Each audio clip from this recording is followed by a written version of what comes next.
যত্রতত্র দুর্ঘটনা ঘটছে সিএনজির বেপরোয়া দৌরাত্ম্যে। এবার রাঙামাটি সিএনজি ও পিকআপের সংঘর্ষে নিহত হলো ৬ যাত্রী। আমার ওয়াইফ বাজার করতে আসে সকালবেলা বেতবুনিয়া বাজার করে যাওয়ার টাইমে সিএনজি রে পিকআপে মেরে দিয়েছে। রাঙামাটি চট্টগ্রাম সড়কে কাউখালী উপজেলার বেতবুনিয়া ইউনিয়নের রাবার বাগান এলাকায় একটি সিএনজি ও পিকআপের মুখোমুখি সংঘর্ষ হয়। ২৬ এপ্রিল সকাল ১০টার দিকে এ মর্মান্তিক দুর্ঘটনাটি ঘটে।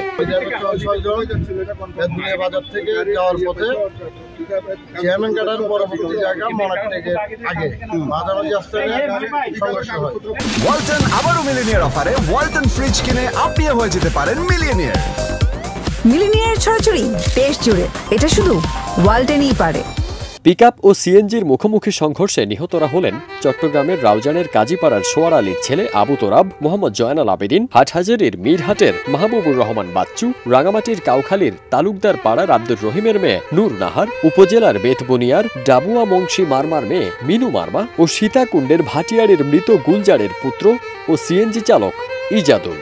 দুর্ঘটনার পর চট্টগ্রাম মেডিকেল কলেজ হাসপাতালে নিলে তিনি মারা যান। দ্রুত গতিতে গাড়ি চালায়, মুখোমুখি সংঘর্ষ হয়েছে। পুলিশ ও প্রত্যক্ষদর্শীরা জানান, বেতবুনিয়ার মনারটেক এলাকায় রাঙামাটি থেকে চট্টগ্রামে যাওয়ার পথে একটি সিএনজি অটোরিকশা এবং বিপরীত দিক থেকে আসা একটি পিকআপের সাথে মুখোমুখি সংঘর্ষ হয়। এতে ঘটনাস্থলেই ৩ জন ও রাউজান উপজেলা হাসপাতালে নেয়ার পথে 2 জন এবং চট্টগ্রাম মেডিকেলে 1 জনের মৃত্যু হয়।